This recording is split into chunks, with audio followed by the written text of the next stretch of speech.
Hi നമസ്കാരം. അങ്കമാലിയുടെ ഏറ്റവും പുതിയ വീഡിയോയിലേക്ക് അവർക്കും വളരെ സ്നേഹത്തോടെ സ്വാഗതം.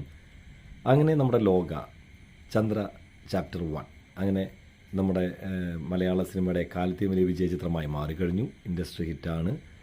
301 കോടി രൂപയാണ് ഇതുവരെയുള്ള കളക്ഷൻ ചിത്രത്തിൻ്റെ പുറത്തു വന്നിരിക്കുന്നത്. അതിനിടെ ചിത്രത്തിൻ്റെ OTT അവകാശത്തെ സംബന്ധിച്ചുള്ള ചില ചർച്ചകളൊക്കെ അവിടെ ഇവിടേക്ക് കേട്ടിരുന്നു. പക്ഷേ തീരുമാനം വന്നു കഴിഞ്ഞു. ജിയോ ഹോട്ട്സ്റ്റാറാണ് ചിത്രം സ്ട്രീമിങ്ങിന് വേണ്ടി എടുത്തിട്ടുള്ളത്. ഒരുപക്ഷെ ഒക്ടോബർ അവസാനത്തോടു കൂടിയിട്ടോ അല്ലെങ്കിൽ 50-ാം ദിവസമോ ചിത്രത്തിൻ്റെ റിലീസ് ദിനം 50 ദിവസം പൂർത്തിയാക്കുന്ന ദിനമോ മറ്റോ ഈ സിനിമയുടെ അനൗൺസ്മെൻറ്റ് അല്ലെങ്കിൽ അതിൻ്റെ സ്ട്രീമിംഗ് തുടങ്ങുമെന്ന് തന്നെയാണ് പ്രതീക്ഷിക്കുന്നത്. അനൗൺസ്മെൻറ്റ് വന്ന പ്രകാരം ഉടനെ തന്നെ സിനിമ OTT പ്ലാറ്റ്ഫോമിൽ വരും എന്നുള്ള രീതിയിലാണ് പറഞ്ഞിട്ടുള്ളത്. ഡേറ്റൊന്നും കൃത്യമായിട്ട് പറഞ്ഞിട്ടില്ല.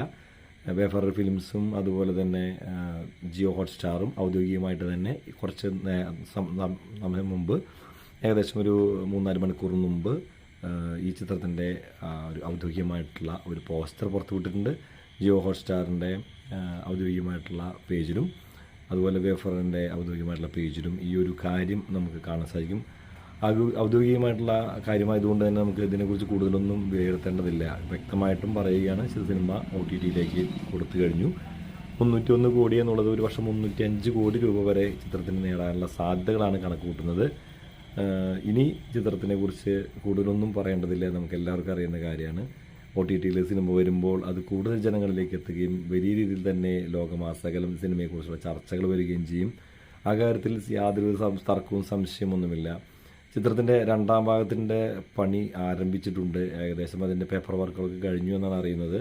അതിൻ്റെ പോസ്റ്റ് പ്രൊഡക്ഷൻ വർക്കുകൾ പ്രീ പ്രൊഡക്ഷൻ വർക്കുകളാണ് ഇപ്പോൾ നടന്നുകൊണ്ടിരിക്കുന്നത്. ഇനി ഷൂട്ടും കാര്യങ്ങളൊക്കെ ഒരുപക്ഷെ അത് ഡിസംബറോട് കൂടിയിട്ടൊക്കെ ഉണ്ടാവാൻ സാധ്യതയുള്ളൂ. ഒക്ടോബറിലൊക്കെ ആരംഭിക്കുന്നൊക്കെ പറഞ്ഞു കേട്ടിരുന്നു. പക്ഷേ അതിനെക്കുറിച്ച് കൂടുതൽ ഡീറ്റെയിൽസൊന്നും നമുക്കിതുവരെ കിട്ടിയിട്ടില്ല. ഒരുപക്ഷെ നവംബറിലോ ഡിസംബറിലോ ചിത്രത്തിൻ്റെ 2ാം ഭാഗത്തിൻ്റെ ചിത്രീകരണം ആരംഭിക്കുമെന്നാണ് അറിയുന്നത്. ചിത്രത്തിൻ്റെ കഥയും മറ്റുള്ള കാര്യങ്ങളൊക്കെ റെഡിയാണ്, താരങ്ങളും റെഡിയാണ്. എന്തായാലും സിനിമ നമ്മളാരും പ്രതീക്ഷിക്കുന്നതിൻ്റെ അപ്പുറത്തേക്ക് എന്നല്ലാതെ താഴേക്ക് പോയിട്ടില്ല എന്നുള്ളതാണ് വാസ്തവം.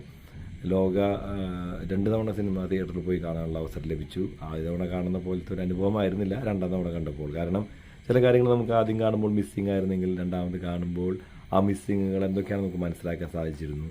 അത് നമ്മളുടെ കൂടെയുള്ള ആളുകളുടെ സമീപനവും നമുക്ക് ആ സിനിമ ആസ്വദിക്കാൻ വളരെയധികം ഉചിതമായിരുന്നു. കാരണം കുട്ടികളെയും കൊണ്ടാണ് പോയിരുന്നത് 2ാമത് പോയത്. അപ്പോൾ അവരുടെ ഒരു മെൻറ്റാലിറ്റി എന്താണെന്ന് മനസ്സിലാക്കാൻ സാധിച്ചു. അവരിപ്പോഴും ആ സിനിമ ഒന്നുകൂടി കാണണമെന്ന് ആഗ്രഹിക്കുന്ന രീതിയിലാണ് പറഞ്ഞുകൊണ്ടിരിക്കുന്നത്. കാരണം കുട്ടികളെ വരെ അത് ആകർഷിച്ചിട്ടുണ്ടെങ്കിൽ സിനിമ ചില്ലറ വിജയമല്ല നേടുക എന്നൊക്കെ നമുക്ക് നന്നായിട്ട് അറിയാം.